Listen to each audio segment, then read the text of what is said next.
Okay, now, I now have an incredibly grungy washcloth to work with, which is appropriate, and I'm going to do something which may result in some problems. I've got a few blobs of ink here that, rather than let them dry, I'm going to try to sponge them up a little, and this inevitably sort of will widen the line, but that's okay. We'll go for gold. All right, it worked.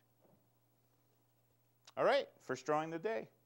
All right, I'm going to go from this to jumping right into a full figure, and as I'm doing this one, I'm going to talk a bit about how I form these shapes. I've got a rough sketch here of two young velociraptors at play or mortal combat, depending on what mood they're in at the moment. And it also will depend on what this drawing sort of turns into. All bipedal dinosaurs, we now know, had a stiffening ridge in their tail. So those old drawings you'd see of dinosaurs, or the dinosaur movies where their tails would fishtail around and move and drag and so on, is not how it worked. They actually had stiffening rods that ran through their tail. So this became like a fulcrum with the hip, I'm drawing a little cross here on the hip, being the center of the axis. This is where their weight shifted, and those stiffeners on the tail act to help balance the weight of the head, the weight of the skull. So the more contemporary version of dinosaurs almost always incorporate this kind of figure drawing. And one of the things, if you're a dinosaur fan or a kid who loves dinosaurs, is you can usually tell when a drawing or toy or model or museum exhibit comes from based on their reconstruction. The old ones you'll see have, the tails dragging on the ground. The newer ones will always involve this more streamlined physiology. All right, I'm going to jump in with the brush again. And again, I'll start by doing my initial lines with the brush, and then I'll go in with the G-nib. I'm working now on a very slick paper. I prefer a paper that's got a little bit of tooth on it. This first sketch I did is just on a piece of glossy cardstock, but I used the back of it. And there's a reason I'm using this slick paper, which you'll see in a few moments.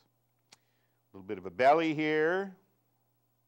I like to always indicate where the hip lies, put a little bit of a ridge there, and indication of the rib cage. And because this is a velociraptor, they had longer arms than we saw on most of these bipedal dinosaurs. And the tails tended to be long, which can make designing the drawing a challenge, because you've always got to make sure that you're either accommodating that or getting it out of the picture. Now, this is not going to be a scientifically accurate rendition of a velociraptor. This is just going to be my sort of off the top of the head.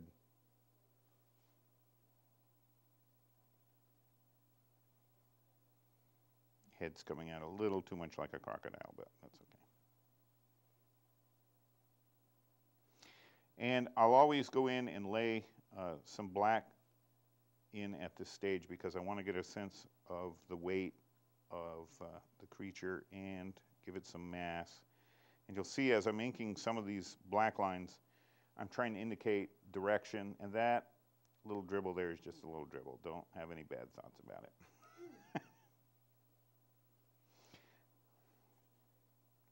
Okay, now I'm going to also put in a little bit of detail of the one that's on the ground. The one that's on the ground, I'm going to draw his tail first, which is coming up, like so. And let's see.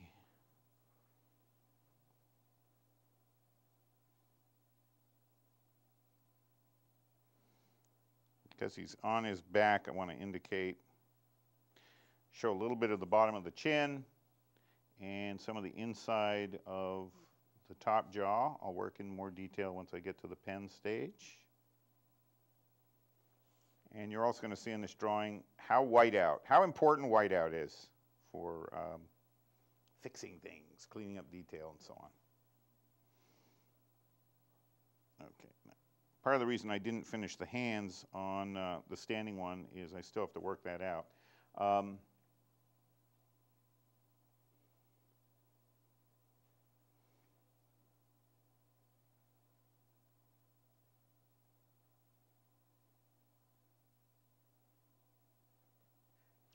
as you can see, I'm just sort of feeling out the forms at this point. If you're newer to drawing, you want to put more time into the pencil drawing because you want to make sure that you're minimizing your mistakes. Part of the fun for me just jumping into these drawings is I've been drawing these creatures for almost 50 years now, and I've got a pretty clear picture in my head most times when I jump into these things. Now, velociraptors, as you may remember, have that toe that's like a spur. Comes off the top of the foot here. And since these two are playing like cats, they're not using the spur the way they would if they were fighting with prey. Okay, and now I'm also going to go in quickly.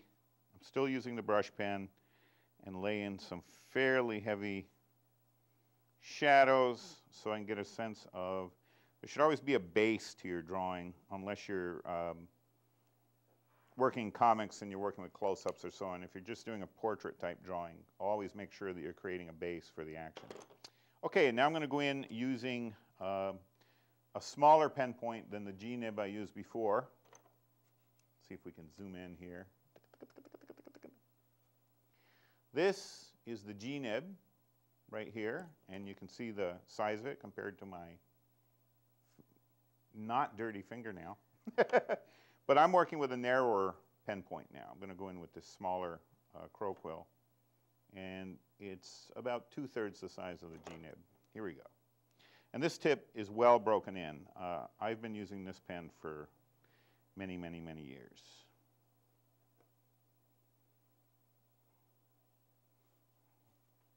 And with this nib, I'm just going to start banging in some forms.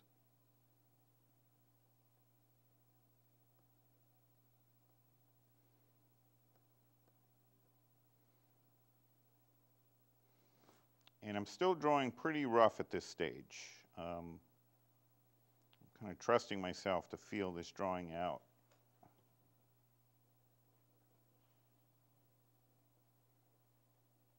One of the problems with working on a slicker surface paper like I am now is the paper does not drink up the ink at all. So what I lay down here with a pen nib or a brush nib will literally sit on the surface of the paper until it dries completely.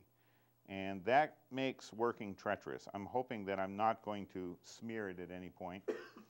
And if that does happen, much hilarity will ensue in the room. That also means that you've got to give a little bit of drying time between stages when you're working on a drawing on this slicker paper.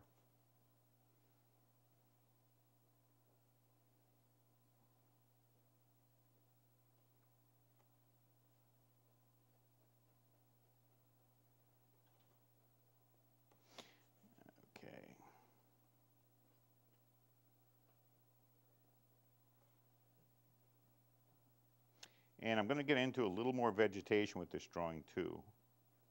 And I'll talk about drawing ferns, which the same rules apply for if you're drawing a New England landscape as it would for a Cretaceous landscape. And now working with the pen tip. Pen tips are great for things like teeth, claws, bones, any sharp edged object. I tend to use pen tips rather than brushes if I'm doing machinery, cars, firearms, household machinery, anything like that in a drawing.